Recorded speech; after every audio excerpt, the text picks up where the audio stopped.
welcome, Fraser. Thank you. The hypnotist to my car. It's my turn. It's my turn It's to your get turn. Fraser. I know.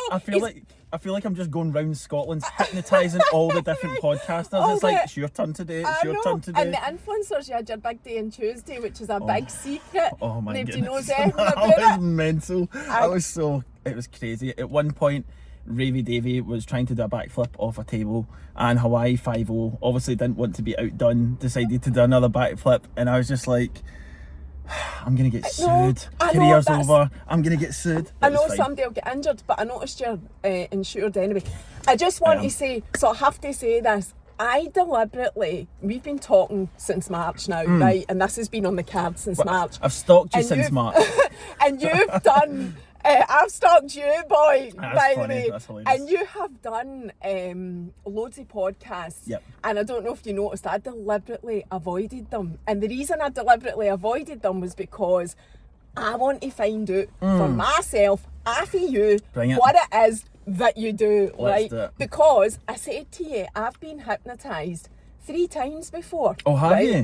Tell me about that. Where was that? What do you call it when it's somebody not the show type people? Is it clinical? A clinical hypnotherapist, yeah. Right, so I've been to 3 of them, and it was for public speaking because, believe it or not, I would not even be able to do this if it wasn't for that. So I'm a massive advocate of hypnotherapy. I'm a massive advocate of anything about the mind, by the way. Absolutely anything. I'm not just saying that for this. I am totally. I believe in rewiring the brain, you know, anything to do with the mind, I'm totally up for it. So I think that is why you wanted it worked for me. It worked. But in saying that, right, I look at the shit that you're doing and go, that wasn't what happened to me. And then I question it. Like, I say hypnotherapy did work for me, right? But I'm now questioning, did I really have hypnotherapy? Because I look at what you do and you're knocking people out, man. Well, and that's not what happens. Well, it's completely different, right? So, it's different and it's the same. So if you think about it, with hypnotherapy, you didn't have the confidence to do public speaking, right? Obviously now you're a fantastic speaker. Whether that is just you creating the online version of yourself, but you're still being able to complete that task. Yes. So everything strains from a thought creates a feeling creates a behaviour, right? So if you think about something, then you feel a certain way and then you behave a certain way. So quick example, if you think you're going to have anxiety, you'll start to feel nervous, you'll then stop to do tasks. That might be going out the front door, getting in the car, having a shower that day, whatever it is you're nervous about, okay? So your body reacts to it. So change the thought process. I'm not going to think I'm going to be anxious, so therefore you'll stop feeling anxious, therefore you'll stop sweating, and then you'll maybe go out your door and do whatever you have to do. So when you went to see your hypnotherapist, they were changing your thought process and how you felt about public speaking, right? They created this belief factor with you, so you could now believe that you could do it, and obviously it's been very successful. We're doing the exact same thing. So all you were doing during your hypnotherapy was concentrating and focus and eliminating distraction and focusing on what the therapist was saying to you. All the volunteers are doing when they're on stage with me is eliminating distraction, focusing on one thing, which just tends to be the suggestion I'm giving them, and ignoring everything else. So there's no difference. Now, you're going to say, well, there's a big difference between somebody licking their shoe and doing public speaking, right? There's not. I'll tell you there's not. I'll tell you why. I get it. I'm getting all flustered. Oh my God. I'll tell you why. Because you wanted to come over your fear of public speaking. That person wanted to go up on stage. I don't pick people for hypnosis shows, they volunteer. When you step onto the stage, you have signed a subliminal contract that says, I want to be here, take me. Yeah. So I did read that, and that's a huge part of it because that affects the mind. I don't think people really, and I didn't understand how much of the mind is actually involved in it, right? For the moment you step into the door, I step through the door to one of your shows, you know, everything that's going on in the mind is having an impact on what's then going to play out. Take it even broader, everyday life. The moment you wake up, some days you wake up feeling brilliant, some days you wake up feeling crap. The days you wake up feeling crap, you probably perform less, do less. The days you wake up feeling amazing, then you're really productive. So take the hypnosis shows away from it. Everybody's doing this, and I think the scientific experiment is that actually everybody goes in and out of trance 7 to 10 times a day. I know. So have you ever worked in an office or anything before? Have you ever worked I'm around people? So. Have you? Right. Have you ever been in the office and just looked around the office and somebody's like this? Just completely tranced out their head, just not even with it. Or you might shout on them and you'll be like, they're just ignoring you and they're like, what? What is it? Where's their mind then? Where's their conscious mind then? I get it, and I know, and I read about it, and even, like, the best example I can think of, I can be driving home. Yep. And be totally, fully aware of safety and driving and whatever, you know, not being a risk, right. But suddenly go, shit, where am I going? Where am I? Like, I'm so zoned out. And apparently that is self-hypnosis. I can't even get my words out. I'm so flipping hyper about this. Don't worry. It's so it's a thing called highway hypnosis, and it's the same if you miss your exit or you get in your car, do the same journey. It might be the school run. Have you ever got in your car at your front door and then just arrived at the school? Don't remember your journey, you just arrived. Somehow you're just like, oh, how'd I get here? Don't remember driving here. Where was your conscious mind then? What happens is your subconscious mind just takes over and your conscious mind goes for a wee holiday, and you just arrive there. I went to take Lola at her friend's house last night and ended up going to the school. I was halfway to the school and I went, oh my God, where am I going? Yep. So, yeah, totally, I get that. Right, but what do you do, Fraser? What do I do? Is it a secret? Is it like being a magician? You can't tell the secrets of what you do. No. I want to know, because we can't see what you're doing to get that person's mind where you need it to be. I mean, to me, it just looks like you click your finger or you make the clicking noise and that's it. Do you want to give it a go? I would do it. I feel like... Give the clicking noise a go. I feel like if I don't do it, people will be like so disappointed. See, if you don't do the clicking noise and it's horrendous, it's turning into a meme. Right, so are we safe? That's the first thing. Is everyone safe to do it? You're absolutely safe. Go. Right. Try the clicking noise. So what do I need to do? No, I just want to hear your noise. That's a good attempt. Right, we'll maybe hypnotise you at the end. Right. So we're not taking the note. The fact you've been hypnotised means you're 80% more likely to go in faster, quicker and deeper than you ever had. Reason for that is that your subconscious mind remembers how relaxing, safe, controlled and warm it felt to be in that state, and we're literally just refreshing your memory. Yeah. So the way hypnosis works is I need to keep a constant rapport with you, whether that be, so I'm a certified clinical hypnotherapist, so I do clients in the therapy room. I also do corporate work to help businesses kind of set goals and get the best out of their employees and become the best versions of themselves. I love and then all I that have as well. So that's the kind of keynote certified clinical hypnotherapist side, and for that I had to do a 2-year diploma and get certified and do exams and all that stuff. Stage hypnosis is completely self-learned. The mentalism stuff, completely self-learned. That is just hours and hours of practice. So I might learn something and then it'll take me 4 months to develop it.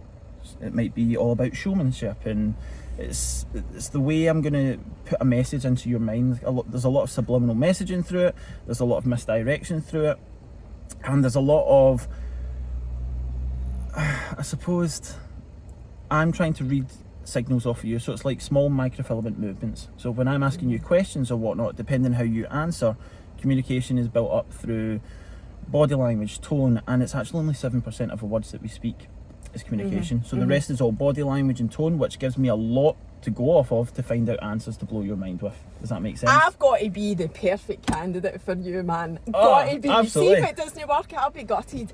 See if it doesn't work, I'm signing off. I'm out the job. Out the job. Right, but see, do you not think even with like psychic people, it's a lot of that you're talking about? So now, I'm not saying you're psychic. No, the psychic world's going to hate me for this, so I don't personally believe in that stuff. Now, I'll tell you why, because there's a thing called cold reading. So there's cold reading. So I'll give you an example. I remember seeing a psychic years ago, and she said to this lady in the audience, somebody's coming through. She was Liverpudlian, right? I can't do a Liverpudlian accent, but she's Liverpudlian. Someone's coming through. Somebody stands up. She says, is it somebody you've lost? Now, if you get anybody over the age of 30 or whatnot, they're probably going to experience loss in their life, whether it be a gran, an auntie, or somebody's passed away. I said, yeah, my auntie. She said, oh, she's coming through, my love. she's given me this phone number. It's 07. She's away, but she says she sends a love. Like all numbers start with a 07. It's like, do you know? So there's different stuff like that. I'm sure there is genuine mediums out there, but I could frame myself as a medium if I wanted to, because I've got some cold reading skills. That is what I mean, though. Like the part. So this, like, medium's probably the better way to describe it, because mediums. Medium. We say in Scotland medium, not medium. It's probably me that's wrong. Medium. No, you're right. In Scotland, it's just how we speak. So I do think that there's a lot of that is about, well, in fact, most of it is about the mind. I do think that is why I'm asking you that. Not because I think dead people are coming to you or whatever. I think there's a lot of that whole... There is a lot to see with. So, do you know what a mentalist is? Well, it's to do with the mind, somebody that works with the mind. Yeah, it's almost like I always call it like a psychological illusionist or magic for your mind, basically. So I'm not a magician. I don't do card tricks. I can't shuffle a deck of cards. There's no secrets to the stuff I do. The stuff I do is all person profiling. If I want to find out information about you, I need to work for that. There's not like oh, here's my answer, I'm going to fool somebody for it. And a lot of people frame me as a magician a lot of the time, and it's completely the opposite. It's miles apart.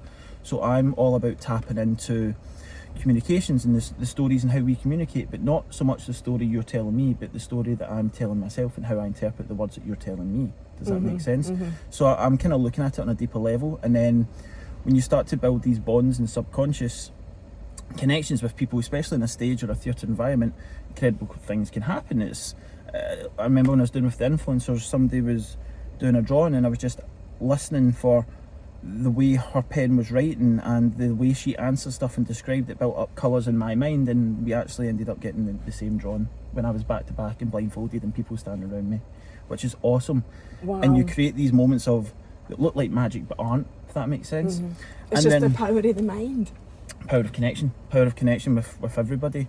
And then when the hypnosis side is, you kind of have 5 different brainwave patterns. So number 1, there is Greek mythology and all this too, but I won't go into that.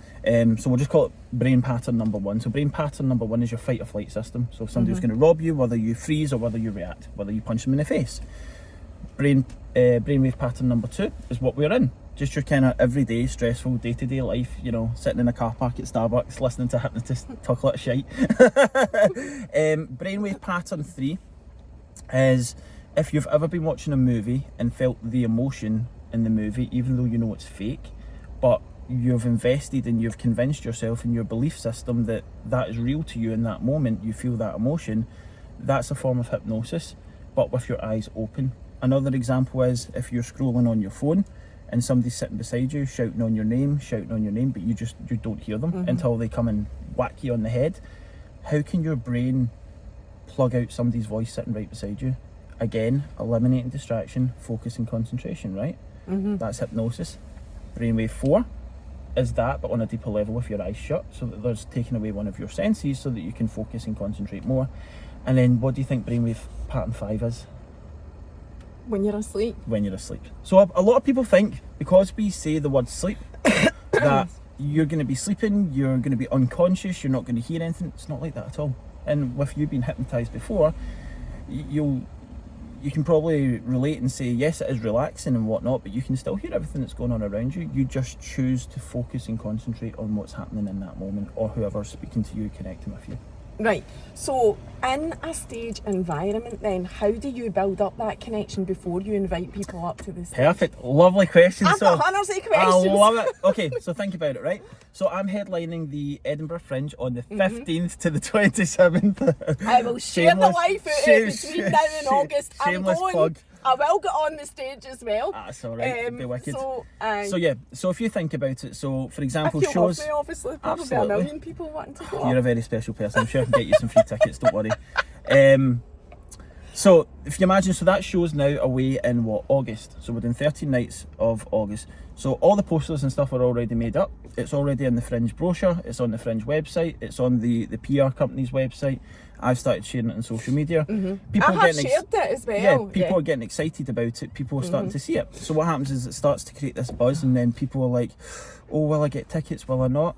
So then people buy tickets for the show, which is their own hard-earned cash. Now, you don't tend to purchase something unless you have an interest for it. So everybody that turns up to the show has took time off work or set time aside in their busy schedule to make sure they can make that show. They've also spent their own money.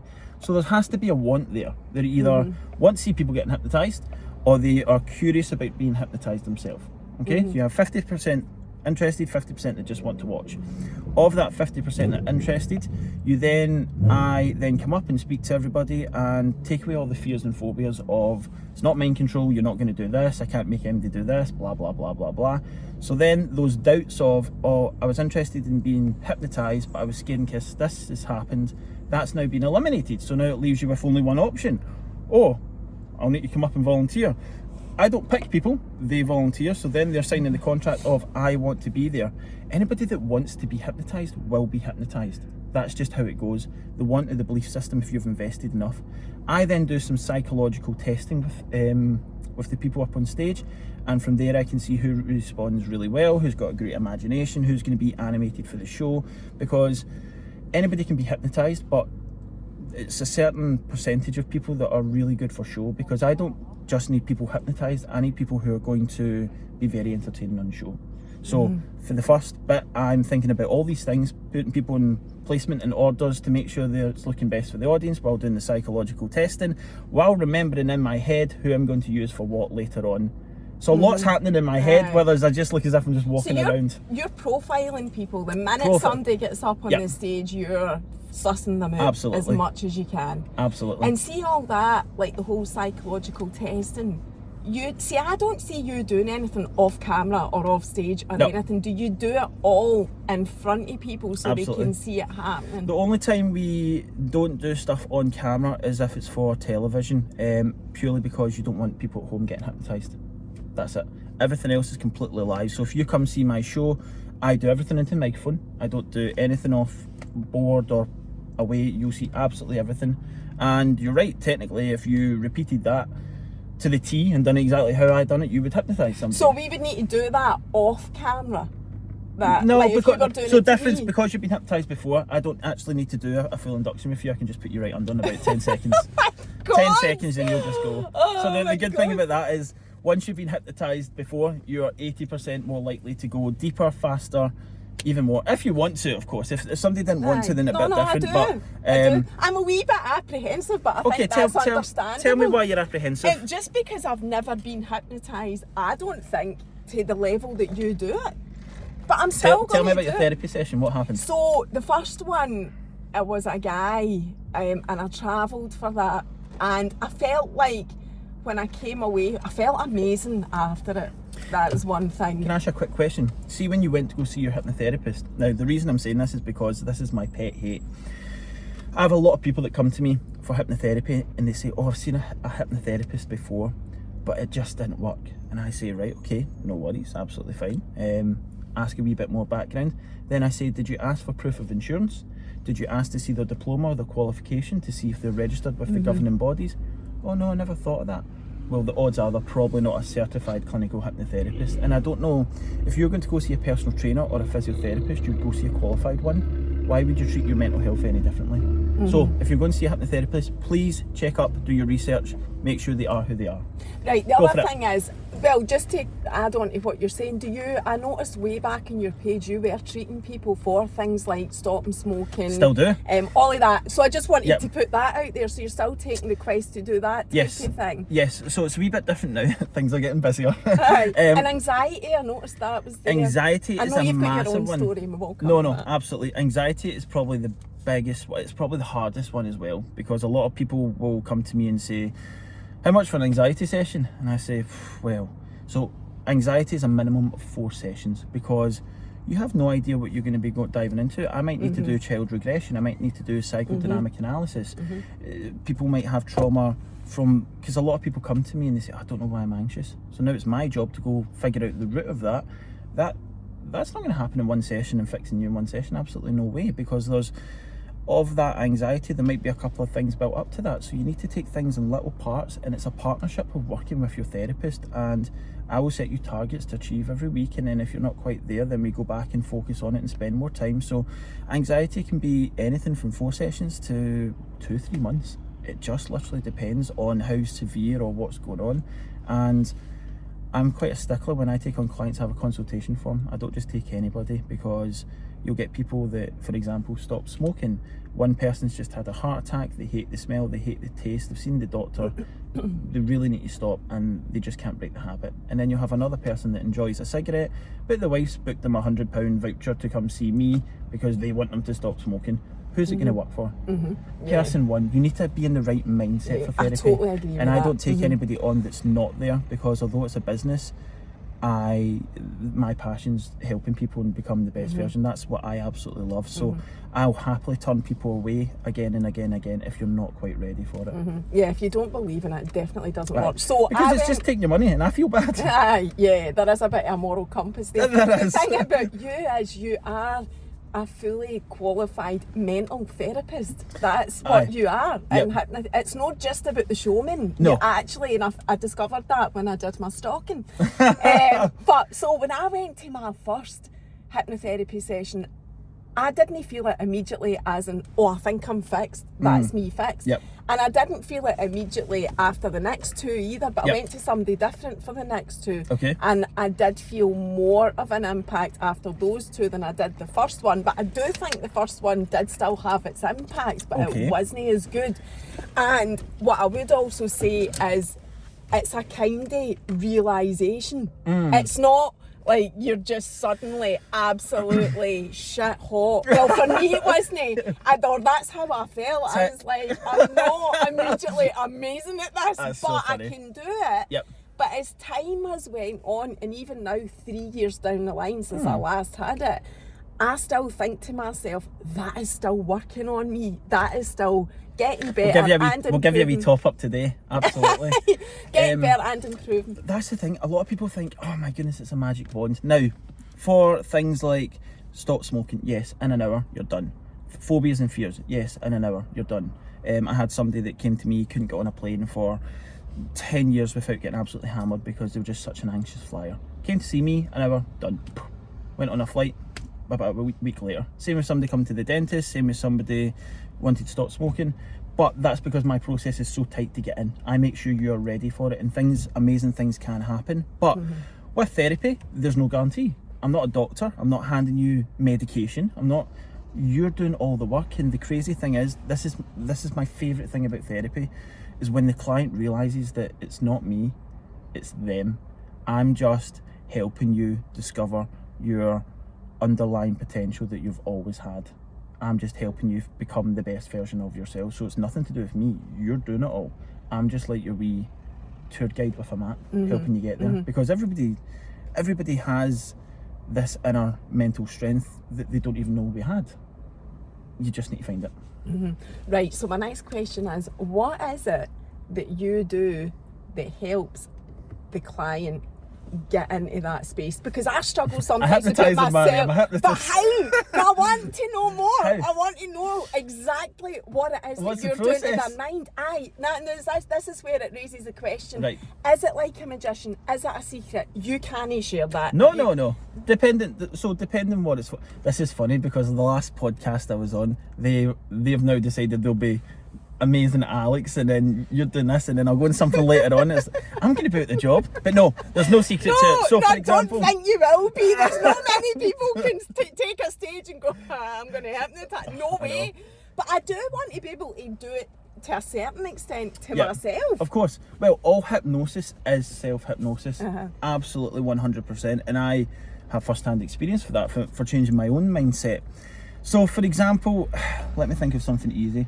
So for chronic back pain, right? People come and see me for chronic back pain. So for those of you who aren't aware what chronic back pain is, it's a pain that's accumulated over years and years and years, okay? You get acute pain, which is something very sharp, like breaking your wrist, and then you get chronic pain, which is that kind of achy, nummy feeling for years and years and years, right?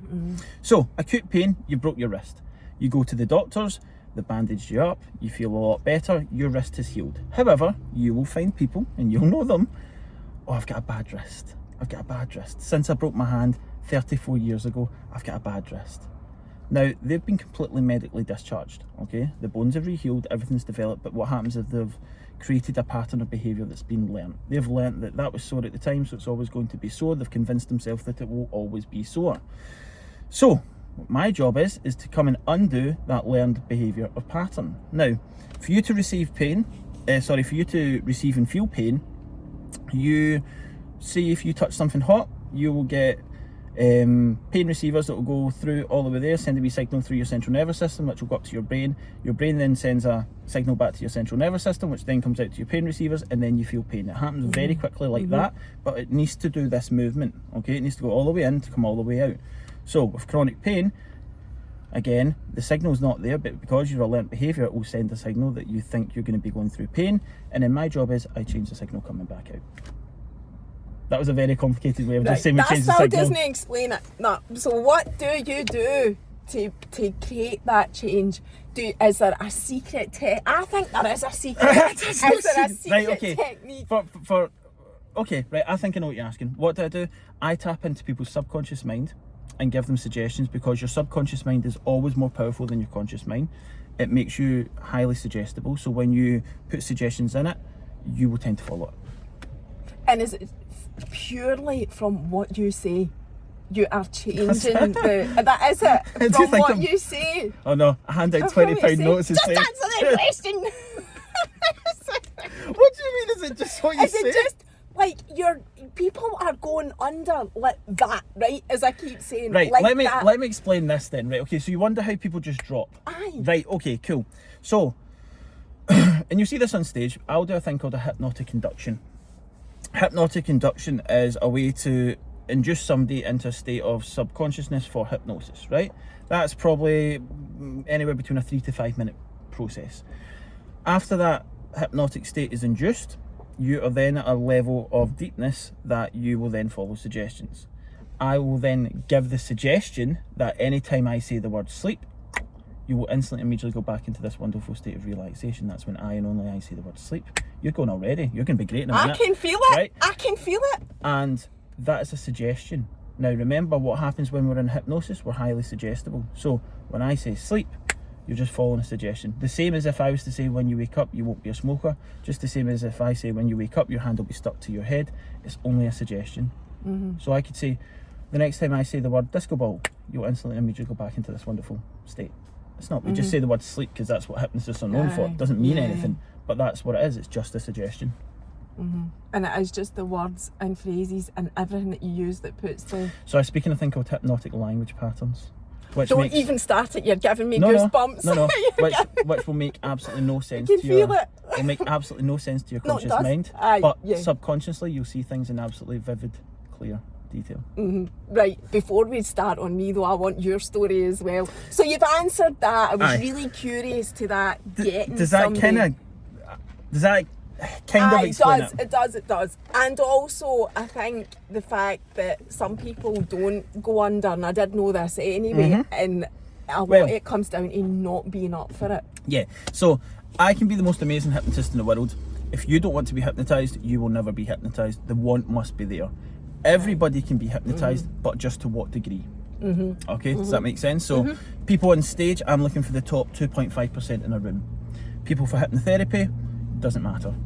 Because as well as being a hypnotist, I'm also a qualified therapist. So you coming in and seeing a therapist without the hypnosis will have just as much benefit to you with having the hypnosis. The hypnosis just helps to lock things in. So if you were to go see a therapist for public speaking, you would come away from it feeling the benefit. So whether somebody is highly suggestible and going into hypnosis, they're still going to get therapy from me, whether they go deep under or not. So it's still going to be very beneficial. And when I think back to what I had, that's what I do think that it was. Yeah. But I really don't know. Well, we'll find out. Right, so your story, because you're just a young guy. You're in your 20s. I'm 28 now, man. I'm pushing on. You're still only honestly, in your 20s. I'm old enough to be your mom. I keep saying that closer into 30, that's scary. Oh, it's scary. And look horrible. How well you're doing, right? But looking back... Christmas was good to me. This is a bad angle. We need to change this. Looking back on your page, you've actually only recently changed to the stage show thing. Yes. You were a clinical therapist and you were helping with coaching and training and whatever. Completely. This has been the last 5 years. 5 years of my life. I wasn't doing any of this 5 years ago. You're not even hypnotherapy, clinical hypnotherapy? Clinical hypnotherapy, probably about 7 years. Right. 7 years. And about 2 years before it. Let's go back right to the beginning. In fact, how did you get into it? Does that link into your story, your mental health story? Yeah, absolutely. Right, and again, that's why a lot of people came and seen me as a therapist, because the reason I got into it and stuff like that, well, not even hypnosis, but the reason I kind of got into education and wanting to help people and all that stuff was when I was at school, I went seeing counsellors and psychologists, and I just couldn't relate to them because they were very much older and I was just a young boy, and they hadn't been bullied a day in their life, and I thought, I just can't relate to you, and you handing me a colouring in sheet, getting me to count to 10 is just not going to solve my problems. So I was just like, when I leave, I want to do something that I can help fill that void that I had in my life, because I felt like I was let down by the system, because my bullying kind of started from about age 8. People and used to throw... bullying? Was it bullying that it's bullying that kind of made me... It's bullying that affected me and made me get into suicide. That was everything to do with it. So from about age 8, I was getting rocks thrown at me, going home from school. I was getting hate mail from about age 9, 10, 11. I got jumped by 15 people off a bridge when I was 13, and that's when I decided to start wearing makeup, fake tan, concealer, because I used to... Even older people, I would be on the bus at 12 years old and people just come up to me and say, you look like a vampire. I was at a concert and somebody threw a drink over my face because I thought I was so pale that I had talcum powder on my face, or it's just... And when you get told things often enough, of course your mum says you're beautiful, I love you, but that doesn't help you when the rest of the world is telling you that you suck. And when people tell you that you suck long enough, and it's hard for me because I wasn't bullied for being fat or poor, I was simply being bullied for existing, something that was out of my control, my disability, that's just something I was born with. So that just left me feeling so empty and angry and frustrated in life that I was like, I just wanted to walk down the street and not be seen. That's all I wanted. So from about 14... Sorry to interrupt, what's your disability? Oh, so albinism and visually impaired. Albino? Aye, albino, yep. So that's what I was bullied for, was for being albino. Literally nothing else. Just and that. You're visually impaired, what do you mean? So visually impaired, so I can't drive. So it's basically like being very short-sighted. Alright, okay, so how did you get here when you said your car was over there? I get drove. Did you? I don't drive, no, I'm not allowed to drive. Oh no, I'd crash the car, you joking? Oh absolutely. Right. Although, I could drive, just not legally. How do you see the people? And how can you see me? I know I can still see you, but what happens is I'll miss out details. So like right now I can't see your eye colour and stuff like that. So and it'd be like if you were standing 10 metres away from me and holding up fingers, I couldn't tell you. I could see your hand, but I couldn't identify like the gap. So it looked like that to me rather than like that or whatever's going on. So it's like finer details I miss. So for example, when I used to walk down the town centre, people would shout on me, I'd turn around and they're away. They're away before I've even noticed it. Or I don't know if people are smiling or not happy, which can sometimes be a good or a bad thing, but it's just like small details like that you miss out in life. So anyway, 14, started dyeing my hair, wearing makeup, just because I wanted to walk down the street.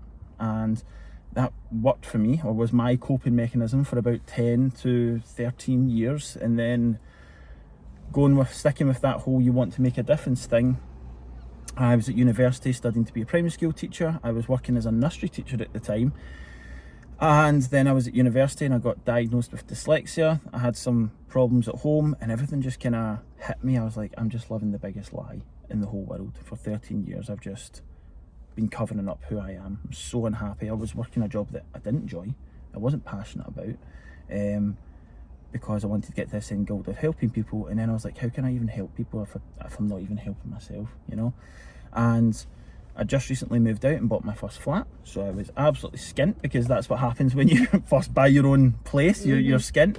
And I remember that summer holidays, I've always been fascinated with Derren Brown, loved what he'd done, and a psychologist called Anthony Gailey, right? I just thought, this is incredible, because I thought, like everybody else, it's actors, it's stooges, it's a lot of nonsense, and it wasn't. I always thought I'd love to be able to do this stuff, especially because I was underconfident. I was probably searching in a way for something that would draw people to me, if that makes sense, to give me attention, that attention that I was craving. And I believe every performer craves attention some way, shape or form, you know. It's like I'm not centre of attention, but yeah, I want to step on stage and get applauded every night. Of course you do. Self-gratification, right?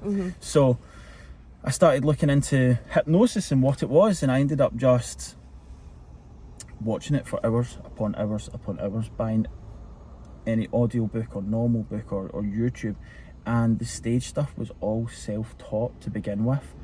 And I remember the very first time I hypnotised somebody, I was getting a haircut in my barber's, and for some reason hypnosis came up, and I was like, I'm a hypnotist. And they're like, what? I'm like, I'm a hypnotist.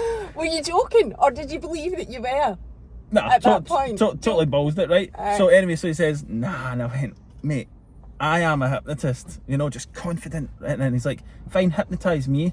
And I went, all right, no worries. Sat in the chair for the rest of the haircut like that. What have you done? Why did you do it? Why did you open your mouth? You could have just got your haircut and went home. But no, you said it. So anyway, so that was fine. So after it, so I'd been watching this training DVD. I think I'd watched it 142 times, right? Just an hours long DVD. I'd watched it 142 times. To learn how to learn the words, learn the hypnotic language patterns to a T. Didn't know what any of it meant at this point, but I learnt it to a T. And I'd done exactly what I'm going to do with you in 5 minutes time. And this guy just went, woof. And I was like, oh my God. Did you catch him so he was safe in that? Oh no, I always gave that stuff. So anyway, so he's fine. He was in his chair, right? He's in his chair. And he just went, woof. And I just went, my goodness. And I was like, oh my goodness. And I'm like, yeah, deeper again. As if I'd done it a million times, just totally faking it.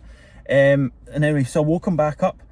And I remember, were you totally shocked that you managed in my head I went, oh my god, what's happened here? I've just put somebody unconscious. This is how little I knew about hypnosis at the time. I was like, oh my god, I've just put somebody to sleep, what's going on? Then I was like, shit, what if he doesn't wake up? Something like that. Wakey, wakey, wakey, wakey, wakey. I think that was it. Wakey, wakey was my wake up thing for him. So anyway, woke up, and then after that I thought, shit, this stuff works. So when I was going through the depression and everything, when I'd first moved out, I ended up not washing, not lifting the blinds, and just having this absolute disaster of a breakdown. But before I got to that stage, I was in the pub and I started to hypnotise some of my mates, and I remember people asking me, they were like, oh, could you come do this party or do this party? And I was like, it's not really a business or anything, but yeah, I'll look into it. Meanwhile, still struggling with my own battle of mental health, and it got to the point where I was just so unhappy with myself. I didn't know what I wanted to do. We were coming back up to going back to school, and I was just really anxious and nervous about it. And I just decided, I was just like, I thought about suicide probably from about the first time I was about age 10, age 12. And I always thought, I'll never do it because the impact you leave behind on your family, and your mum, obviously being a mum yourself, that's the worst thing your child could ever tell you. And then it just got to the point for me where I was like, it was too painful to be going through this every single day. I remember saying in another podcast, and it's the same message, that I was looking at everybody's life going up and mine was just completely static. On the outside, you'd think I was the most confident person in the world. I was going to the gym 6 days a week. I was a personal trainer, and inside I was just absolutely crumbling. I was so unhappy in everything, and I just came to the point where I phoned my mum up and I says, 3 days time I'm going to commit suicide, don't stop me or I'll never speak to you ever again. Which makes no sense, because if I was going to commit suicide, I'd never speak to her again. So anyway, she came round and whatnot, and I'd signed myself off work. Do you think that was a cry for help? Well, somebody said this to me, and at the time, I didn't think it was, but knowing more on what I know in mental health now, it absolutely was, because if I was so certain about it, I wouldn't have even mentioned it to anyone. I would have just went. But that was my cry for help. And I remember speaking to my brother that night, and I just remember offloading.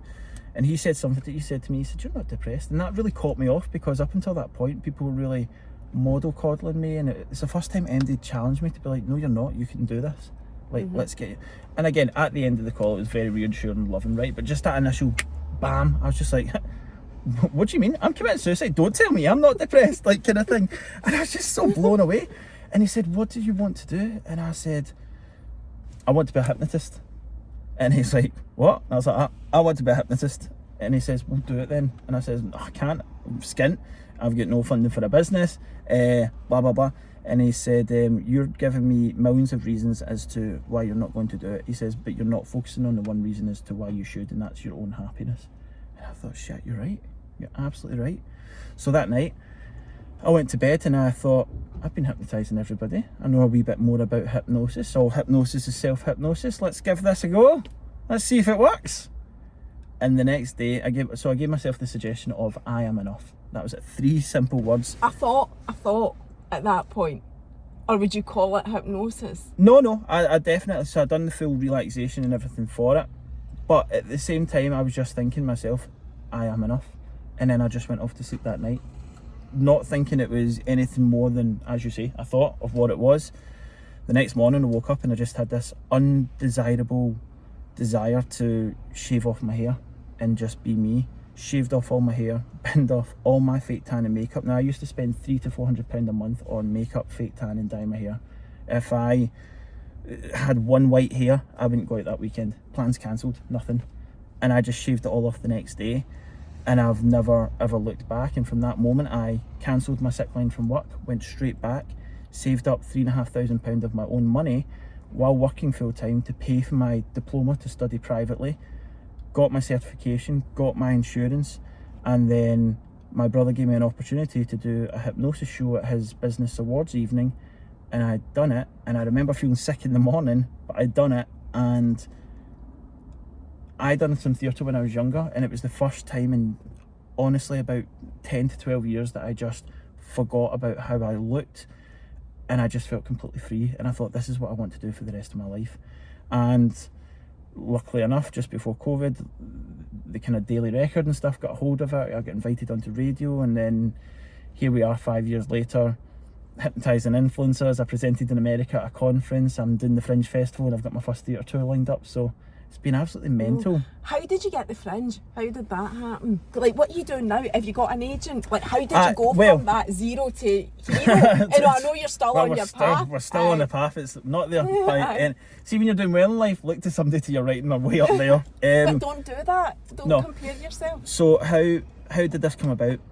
Working at my bloody tits off. That's how it came about. I've been working 2 jobs, 12-hour shifts, sometimes getting up at 6 in the morning, doing an 8 in the morning till 8 at night, then doing calls with America, borrowing a lot of money off family and friends to help surround myself with business mentors, writing. I think I've sent over 15 to 20,000 emails. And I saw that in one of your posts. All of that, you probably get 2 or 3 returns, you know. It's just never giving up. Consistency. The best thing I've ever had about my business is your network. Your network really is your net worth. I put myself in every network meeting, even if it's nothing to do with hypnosis, and go in and I simply do this with people. Give me a thumbs up. Give me a high five. Give me a thumbs up. Give me a thumbs down. Give me a thumbs up. Follow along. High five. Thumbs up. Thumbs down. Okay sign. Put it on your chin. Your chin's here. Something simple. Power of suggestion, right? But they all now remember that. Who's that? And then you just start to build it up and all the rest of it. And then an agent came about because I had to get all my assets together and find out some of the news articles I'd been on radio, because an agent wants to think, how can I make money out of you? What's the difference between you and somebody else? Well, me, I am my USP. I was completely different from anything else that's out there. So I got an agent, but again, even agents don't do a lot for you. Most of my work is me. Most of my work is completely self-represented. It's a wee bit different now as things are going up. I still do a lot of stuff myself. I'm still chapping on doors, networking, reaching out to people. People are now reaching out to me because you see with social media, and that does help, and going viral is luck. But I always say it takes 10 years to become an overnight success. My husband says that. I saw that in one of your posts. It gave me goosebumps. I say that all the time. It annoys Keith. So Keith's been in business 30 odd years. What's he do? Need any entertainment? Well, I don't actually. Nah. It doesn't. But I will tell you. I'll see in 5 minutes time. You will go home and say to Keith. I don't share what he does on social media purely because I don't want to invite the world. I don't. He's busy enough. I want invited, Mhairi. I want invited. So overly busy that I don't share it on social media. Did Gary get an invite? Gary get an invite. I want an invite. Gary, if you're watching. No, Gary doesn't even know what he does. I don't think he asked. Because I don't want to be, we don't need to attract business that way. I'm very, very fortunate and grateful that that's the position Keith's in. He's been in business for 20 odd years. So I don't put it out because I'm not trying, it's not for the business. It's not what I do. You don't need clout. You don't need your platform clout to get in business. Yeah, totally, and in fact, it's the complete opposite. I don't need you to do that. It'd be a disaster because he couldn't cope. Just a hint. So, is it building? Manufacturing. I'll tell you off camera, for goodness sake, Fraser. See if I get new branding out. So he's none like that. It's so disappointing. You're going to be so disappointed when I tell you. Listen, I had a friend that made loads of money selling doorstops. Doorstop guy. Do that either. Oh, brilliant. But anyway, what was I saying? That quote, he gets annoyed at people talking about overnight success because he'll say that doesn't exist. Overnight success takes 10 years. And I saw that on one of your posts and I was like, this was just last night. Oh my God. I've recently, and it's only been in the last couple of months, as you say, when people see, oh my goodness, you're working with this influencer and you're doing this and you've been on this chat show or this paper or that stuff. I think people think you just walk into these things. Like, where were you in 2018 when I was working? You know what I'm saying? Where are you when I'm working 19 hours a day and doing all this stuff? Like, it doesn't just happen. You need to be creative, you need to be standing out from the rest, and it's definitely hard. And I've not even made it yet, not by a long shot, absolutely not. I still have goals and ambitions, but I know that what I'm doing is hopefully reciprocated, you know. It's not going to be for everyone, and that's okay. I'm not here to try and put hypnosis on the map. No, I'm you're here not to persuading. Be me, use, I suppose, my brand is for good and try and make a better life for myself. That's all I'm trying to do. Yeah, and I do relate to that because I'm very much quite new even what I'm doing. So I get it. I get what you're saying. You're 100%. Up there. You're up there. No, I'm not. I've seen your engagements. No, but I'm not. It's like, as you say, although I've just said to you, don't compare yourself.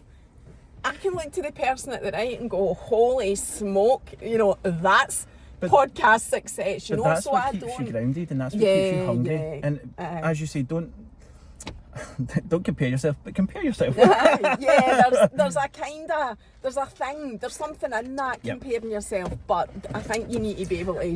I think it's good to compare your business, but not yourself.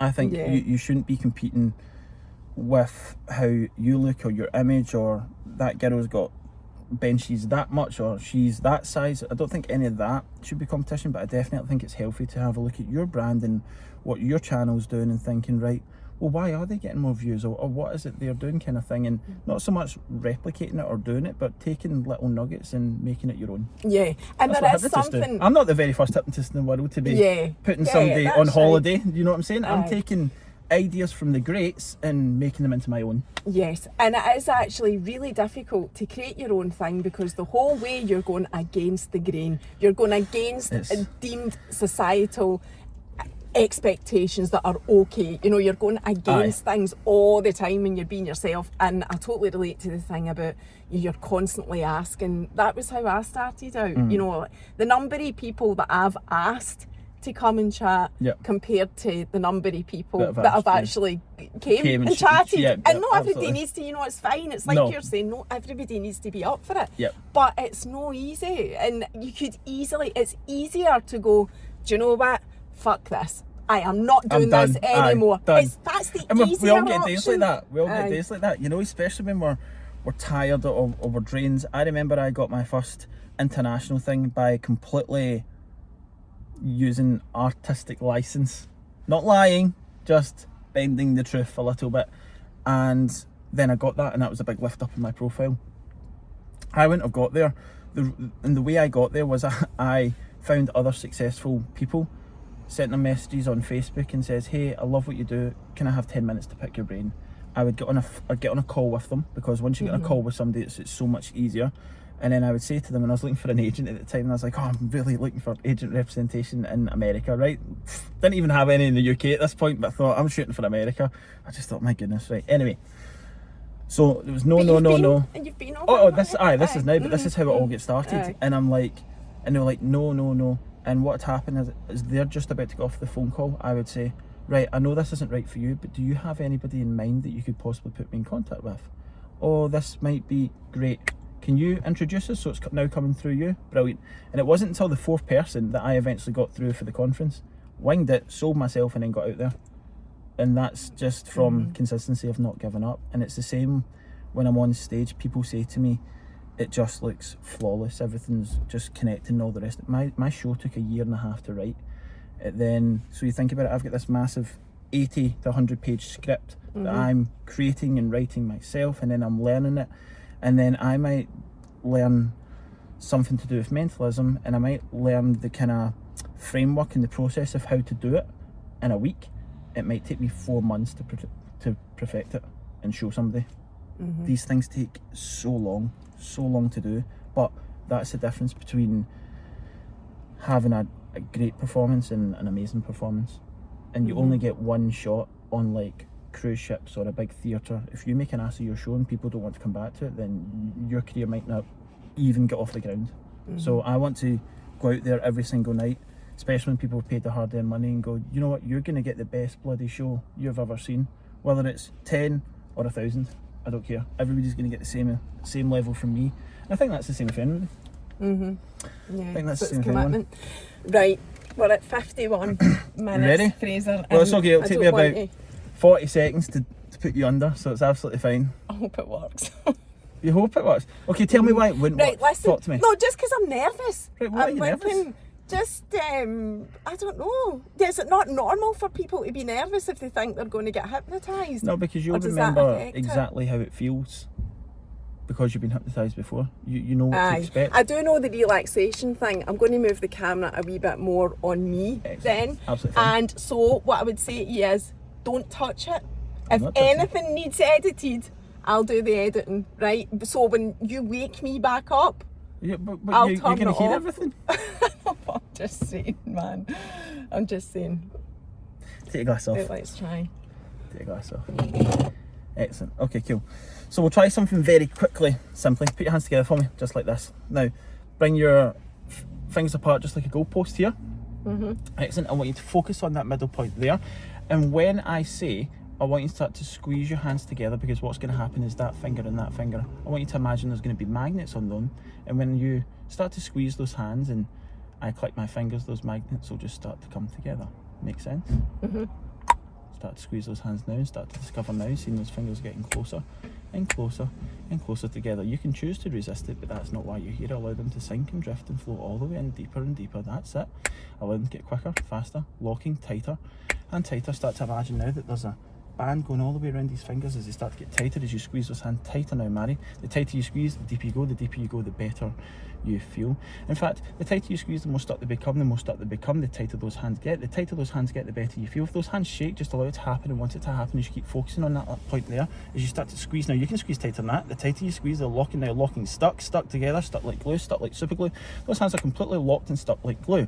Now, in a wee moment, I'm going to count to 3 and try and get you to take those hands apart. But the more you try, the more you feel, because those hands are locked, cemented, glued, completely sellotaped together. Nod your head if you understand. 1, 2, 3. Try and take those fingers apart now. But the more you try, the tighter it gets. The more you try, the tighter it gets. And try and take your hands apart now. Really try. Don't fake it. Just really try and take those hands apart. Oh God. Try and take those hands apart, because the more you try, the more they feel. In fact, the longer this goes on, the tighter they get. Show the camera. I can't do it. Can you do what? I can't take them apart. Now you know there's nothing there, right? But the more you try and focus and take them apart, the tighter and tighter and tighter they get. But the amazing thing is, watch this. When I click my fingers, they come apart now. There you go. Excellent. So, give me your left hand for me. Excellent. Here. Just here for me. Now what will happen As you might come forward, your eyes will close. When I say the word sleep, but you won't go to sleep, you'll just completely relax, and I'll catch you so you won't fall. Is that happy? Okay. You're happy to be hypnotised. Excellent. So focus on this point here. So for everybody looking at home, I've just got Mhairi's hand here.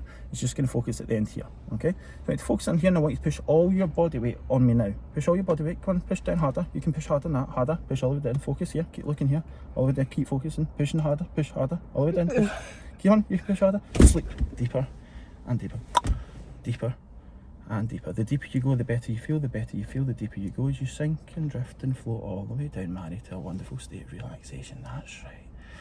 As I count down from 5 all the way down to 0, allow yourself to sink and float and just remember that amazing relaxation state from your therapy session. 5, 4, 3, 2, 1. That's right. And you can just keep your eyes closed. I'm just going to sit you back in your chair to allow yourself to be completely loose, limp, totally relaxed as you just sleep all the way down, deeper and deeper. And in a wee moment I'm going to count to 3. When I count to 3, you're going to pop your eyes open twice as deep into hypnosis, and you'll look at me. And as soon as I say that word sleep, you'll instantly and immediately come back into this wonderful state of relaxation we call hypnosis. But don't worry, I'll catch you. Nod your head if you understand. 1, 2, 3. Eyes wide awake. Focus on my hand here. Take a deep breath in and sleep all the way down.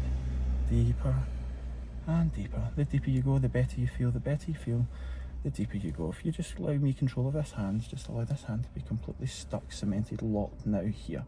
Next time you open your eyes, that hand's completely locked tighter and tighter and tighter. Just like your hands, you'll remember it, just how tight that feels. In fact, the more you try and take that hand away, the tighter it gets. The tighter it gets, the deeper you go, the deeper you go, the better you feel. Well, next time I ask you to open your eyes, that hand is completely locked to your head. 1, 2, 3. Eyes wide awake. Excellent. How did that feel for you? Oh, you can move your hair. How did that feel? Try and move your hand. The more you try, the more you feel, unfortunately. That hand's a wee bit stuck. Stuck. Now, the amazing thing is, what's your name again? It's Mhairi. It's Mhairi. Mhairi. Now, I want you to focus on that feeling stuck, and imagine that feeling of stuck is now travelling down your arm, through your elbow, all the way through into your throat. And that feeling now of stuck just goes with your name. You can't say it. The more you try and remember your name, the more it becomes stuck. It's almost as if your tongue falls out your mouth. You know your second name, you can say that, no bother, but that first name was just completely stuck. What's your first name? Mhairi. Mhairi. Now, Mhairi, focus here. Take a deep breath in. And watch this. That name's completely vanished from your mind. It just goes far away. The more you try and remember, the more you forget. The more you try and remember, the more you forget. Really try. The more you try, the more you forget now. The more you try, the more you forget. You know my name. My name's Fraser. But you know your name inside your head, but you just can't speak it. It's almost as if that mouth and that phrase is stuck. No, that's it. That's right. What's your name? Mhairi. Excellent. So this is good. So when you look at people and you say, are things fake or put on, some suggestions stick, some suggestions don't. Take that hand away. I can't do that. So we'll try it another way as well. So again, some people really don't want to forget their names. So it doesn't matter how much you implement it, it just doesn't work. But obviously you're quite happy having your hand stuck to your head. You obviously don't mind that. I feel totally aware of this as well though. So take your hand off your head. I can't. Why? Why not? It won't move. Will it not? Oh God, people are going to think I'm pure acting this. I can't take my hand away. Okay, we'll do it this way. Let's take this hand here. Watch this. Look, if you just start to move that wrist like this, it just starts to do it all on its own. Can't stop that now, just keep moving it. Look, just goes all on its own. It goes faster and faster and faster. In fact, the more you look at it, the faster it goes. It's the weirdest thing. Now stop that hand from moving. The more you try, the faster it goes. And just sleep all the way down. Deep, deep sleep all the way down. Next time I'll ask you to open your eyes, Mhairi, you'll be completely back to your normal waking state, completely out of hypnosis, feeling the best version of yourself with the biggest smile on your face. All suggestions are completely removed. You'll be back to your normal waking state, feeling fantastic in every single way, shape and form. 0, 1, familiarising yourself in the room. 2, feeling a big fresh breath of thin air, feeling amazing in every way. 3, feeling like you've bathed your eyes in a fresh spring bath. 4, all suggestions are gone. And 5, eyes wide awake, back in the room. Whew, there we go. Oh my God, that's mental. I'm totally aware of that though. I know. That's why I was saying to you. That's what I say to people. You're not unconscious. But I couldn't not forget my name. which is completely, and that happens on stage sometimes as well. I'll give suggestions to people and they just don't stick, which is cool. But for some reason you were quite happy to have a wavy arm. And do you remember your hand? A wavy hand. Aye. Do people not remember it when they do it? I remember that. I couldn't move my hand. Remember, we've only been in doing something for 3-4 minutes. People I've got up on stage, I'm deepening them for about an hour to 90 minutes sometimes. So you can get so relaxed that you sometimes get a wee... Everything always does come back. Always does come back. Sometimes it can just be a bit blurry for 10-15 minutes, but you always remember it. See, even the power of the hand thing. Yeah, look, your hands are so powerful. Like now look, mine. Stuck, locked together, completely locked together. So the fact you've been hypnotised now is it's very fun to play with. So look, try and take your hands apart, you can't. No, my brain thinks them to be like that. But you're not hypnotised right now. But we are all hypnotised in a way, because what's explaining as in like missing your exit, or reading down a bit of information down a bit of paper, you can't remember it, or not knowing the exact moment you go to sleep. These are all forms of hypnosis. Now that you've experienced a hypnotic induction, you're now seeing that you can play with it and have fun with it in different ways. But now if we just do this, separate, there you go, it's now back. Even coming apart, they weren't dead quick to come apart there. That's incredible. That is like beyond anything. I was totally aware of it. Like people watching this will be going, she's not hypnotised. I was totally aware of it, but I just couldn't control it. Don't show them that £20 at the back of your chair. That's what people think. And what I always say to people is this: if you think it's fake or you think it's a lot of nonsense, absolutely fine. Come see a show. Please come see a show. Come see your friend, your family member, or even yourself up on stage, and then let that do the talking. Don't let me sit here and convince you. Come see a show. Fraser, I love it. I'm coming. I'll be sharing your stuff. I can't even Thank you so much for having me. I was so excited to come on and do this. I know. It's been so long. I know schedules and stuff. And when you're a big, massive superstar, you can come back and do it again. Only if you tell me what hubby does. I will. Right? I will. Peace. I'm away. Bye.